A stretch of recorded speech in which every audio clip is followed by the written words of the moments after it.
পবিত্র ঈদুল আজহা উপলক্ষে সড়কপথে ঘরমুখো মানুষের উপচে পড়া ভিড়।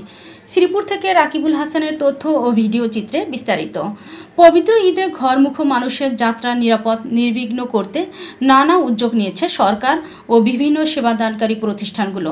যানজট নিরসন, যাত্রী নিরাপত্তা, টিকিটের অতিরিক্ত দাম ও টিকিট কালোবাজারি বন্ধ সহ নানা উদ্যোগ নিয়েছে সংশ্লিষ্ট প্রতিষ্ঠানগুলো।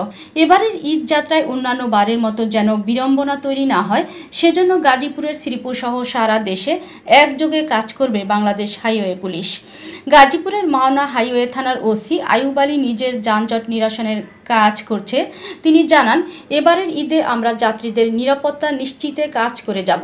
একই সাথে যানজট নিরসনে আমরা কাজ করছি। যাত্রীদের মধ্যে নিরাপত্তার কোনো শঙ্কা যেন না থাকে, সেজন্য আমরা ঢাকা ময়মনসিংহ মহাসড়কে টহল, চেকপোস্ট সহ নিরাপত্তা জোরদার করেছি। এবার সুন্দর ঈদযাত্রা নিশ্চিত করার বিষয়ে আমরা আশাবাদী।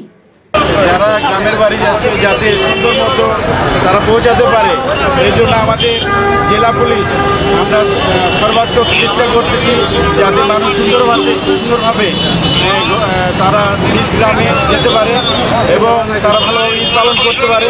এই জন্য যাতে কোথাও যানজট সৃষ্টি না হয়, এই লক্ষ্যে আমরা গাজীপুর জেলা পুলিশ সর্বাত্মকভাবে কাজ করতেছি।